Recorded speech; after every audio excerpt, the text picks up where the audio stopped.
आदाब और नमस्कार, मैं हूं सुल्तान कुरैशी और आप देख रहे हैं भिवंडी समय न्यूज। हेलो दोस्तों, मैं हूं सुल्तान कुरैशी और आप देख रहे हैं भिवंडी समय न्यूज। इस वक्त मैं खड़ा हूं भिवंडी बाईपास पे, जहां पर अबू आसिम आजमी साहब का एक बहुत बड़ा रैली, बल्कि उसे रेला कहा जा सकता है, कि वो यहाँ से निकलने वाला है। बस चंद ही मिनटों में जनाब अबू आसिम साहब जो है इस बाईपास की ओर जा रहे हैं, जहाँ पर आप देख सकते हैं कि भिवंडी के तमाम समाजवादी के लोग और इंसाफ पसंद लोग उन्हें यहाँ लेने के लिए आए हुए हैं।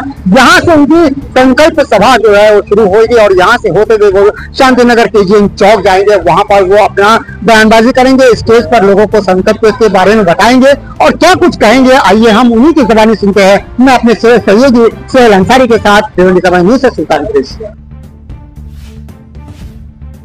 भिवंडी शांतिनगर KGN चौक पर संकल्प सभा का आयोजन किया गया। इस सभा में मुख्य अतिथि के तौर पर अबू आसिम आजमी मौजूद थे। साथ ही साथ बड़ी संख्या में जनता भी मौजूद थी, मगर कोई गैर हाजिर था तो उसी क्षेत्र के आमदार रईस शेख। पता नहीं क्यों ऐसा लग रहा था जैसे रईस शेख इस प्रोग्राम में जानबूझकर नहीं आए। अक्सर ये देखा गया है कि जिस प्रोग्राम में रियाज आजमी मौजूद रहते हैं, उसी में रईस शेख गायब रहते हैं। वजह तो सिर्फ रईस शेख ही बता सकते हैं, मगर इस हलचल से ऐसा लगता है कि भिवंडी सपा में जरूर कुछ बड़ा होने वाला है। बहुत बहुत शुक्रिया भाई, आप आए, आपने बातें सुनी।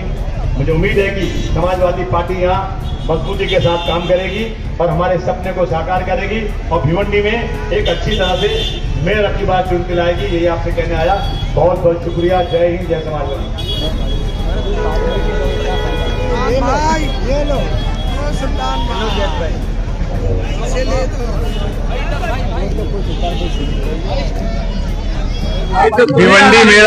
भिवंडी मेरा घर है, भिवंडी मेरा गांव है।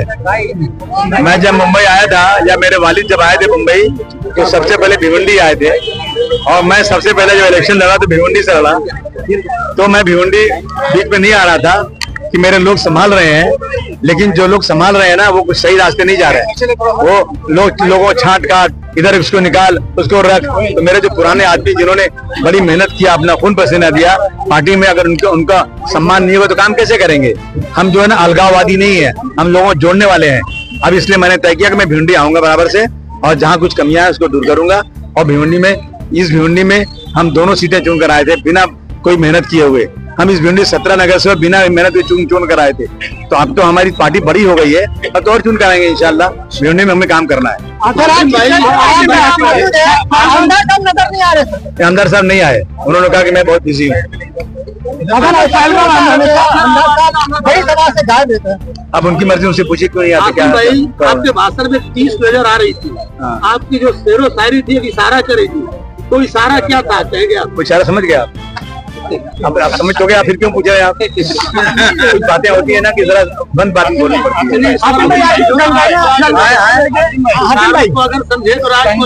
नहीं, राजगुरा रहने दीजिए, लेकिन ऐसा है ना कि पार्टी में ठीक नहीं चल रहा है।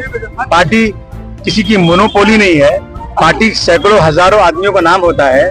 पार्टी में कोई एक आदमी डिसीजन नहीं लेता है। पार्टी का प्रोटोकॉल ये कहता है कि संगठन बड़ा है, अबू आसिम छोटे हैं, MLA छोटा है, MP छोटा है, मंत्री छोटा है, संगठन बड़ा है। अगर कभी भी अखिलेश यादव जी को मुंबई आना होगा तो यहाँ कितने भी मंत्री होंगे वो अबू आसिम को ही कहेंगे। अखिलेश यादव जी को आजमगढ़ जाना होगा तो वहाँ किसी से बात नहीं करेंगे। 10 MLA है, 10 MP है, वो बात किससे करेंगे? जिला अध्यक्ष वहाँ जो हवलदार यादव है उनसे बात करेंगे। फिर हवलदार सबको बुलाएंगे, कहेंगे भाई अध्यक्ष जी आ रहे हैं और यहाँ पे आप लोगों से बंदोबस्त करना है। लेकिन यहाँ पे जो है ना, ये चीज नहीं चली, गड़बड़ी इसमें चल रही, इसलिए मैं आया यहाँ पे। आसिम भाई, संजय राउत ने कहा है, टिप्पणी की है कि हम सरकार के साथ हैं, लेकिन जो सरकार जम्मू कश्मीर में जो हमला हुआ है उसको लेकर सरकार कोई जिम्मेदारी नहीं ले रही है, क्योंकि पिछली सरकारों में जो भी केंद्र मंत्री रहा है ना, गृह मंत्री रहा है, उसने नैतिकता के आधार पर इस्तीफा दिया है, लेकिन ये सरकार इसकी जिम्मेदारी लेने को तैयार नहीं है। उस पर आप क्या कहेंगे? नहीं, बिल्कुल जिम्मेदारी लेना ही चाहिए, लेकिन जब कोई छोटे छोटा काम होता है, अच्छा होता है, तो ये लोग जिम्मेदारी लेके टीवी पे आते हैं, चिल्लाते हैं, चारों तरफ उसका श्रेय लेते हैं, और जब कहीं गड़बड़ होता है तो उसके से अपना दामन झटक देते हैं। मैं समझता हूँ कि इसमें सरकार को जिम्मेदारी लेना ही पड़ेगी, क्योंकि जब वहां पर आतंकवादी आए आराम से लोगों को जात पूछा, लोगों को पैंट उतरवाया और उसके बाद उनको मारा और फिर चले गए, कुछ हमला नहीं हुआ। तो इसका मतलब सिक्योरिटी का लैप्स है। मैं सिक्योरिटी के लैब से मैं उन जिन जो मारे गए हैं उनके साथ हमारी पूरी हमदर्दी है, लेकिन उनकी हमदर्दी के साथ साथ हम ये पूछेंगे कि भाई इतना बड़ा वाकया हुआ तो इसमें सिक्योरिटी लैब्स क्यों हुई?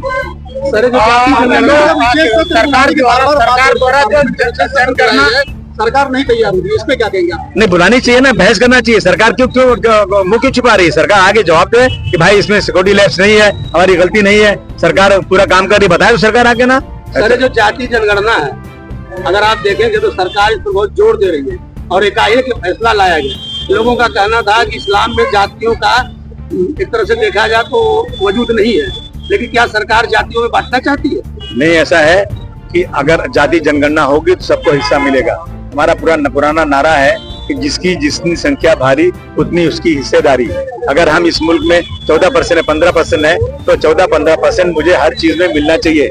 दलित पे 14-15-20% है, जितना भी उसको उतना मिलना चाहिए। ये नहीं मिल रहा है तो सामने खुल के आना चाहिए कि कुछ जातियों के साथ बहुत ज्यादा भेदभाव हो रहा है। तो इसीलिए जाति जनगणना के जोर दिया जा रहा है कि जो यहाँ पे इंसाफ नहीं हो रहा है वो इंसाफ हो जाए। लेकिन अभी इन्होंने अनाउंस तो किया है, लेकिन इसमें इनके अफसर लोग गड़बड़ नहीं करना चाहिए और जल्दी शुरू होना चाहिए। अखिलेश यादव जी ने पीडीए के तहत कितनी बार मांग किया, राहुल जी ने मांग किया, ये हमारे बहुत जमाने से थी, लेकिन सरकार तैयार नहीं थी। अब क्यों तैयार हो गई सरकार समझे, लेकिन हमें खुशी है कि तैयार हुई है और ईमानदारी के साथ जाति जनगणना होगी तो इसमें समाज के दबे पिछलों को फायदा मिलेगा। मोहन भागवत जी मिले थे, मोहन भागवत जी आए, उनके ठीक बाद घोषणा की गई कि हम जाति जनगणना करवाएं, तो इसमें क्या उनका कोई रोल था? नहीं, मुझे नहीं मालूम क्या रोल है क्या रोल नहीं, लेकिन मैं इसका स्वागत करता हूं और ये उम्मीद करता हूं कि इसमें कोई गड़बड़ी ना होने पाए। जातीय जनगणना की गई है, लेकिन महिला सुरक्षा कानून को लेकर सरकार बैकफुट पर दिख रही है, उस पर आप क्या कहेंगे? सुरक्षा तो है ही नहीं, किधर सुरक्षा है? एमएलए मारा जा रहा है, 30-30, 35-35 केसेस वालों को मंत्री बनाया जा रहा है। कोई खास तौर से मुसलमान घर से जाएगा बाहर, वापस आएगा कि नहीं आएगा कुछ भरोसा नहीं है। दाढ़ी कुर्ता वाले ट्रेन में सफर करने से डर रहे हैं। आज मैं कहीं जा रहा हूँ ट्रेन में तो मुझे सब कह रहे हैं आसिम भाई 20 आदमियों के साथ जाइए, कुछ भी हो सकता है। ये आज आम आदमियों के दिलो दिमाग में है। फिर औरतों को तो और भी तकलीफ बेचारियों को है। उनका बुर्का देख करके इसी बम्बई के अंदर सांता क्रूज में एक औरत का बुर्का पकड़ के कहा तुम जय सिया राम कहो, नहीं कहोगे तो पाकिस्तान भेज देंगे। इनके बाप का हिंदुस्तान है, उनके साथ कोई कार्रवाई नहीं हो रही। अगर मैं मुसलमान अगर ऐसी कोई एक बात कर दूं तो शायद मुझे लोग मार डालेंगे।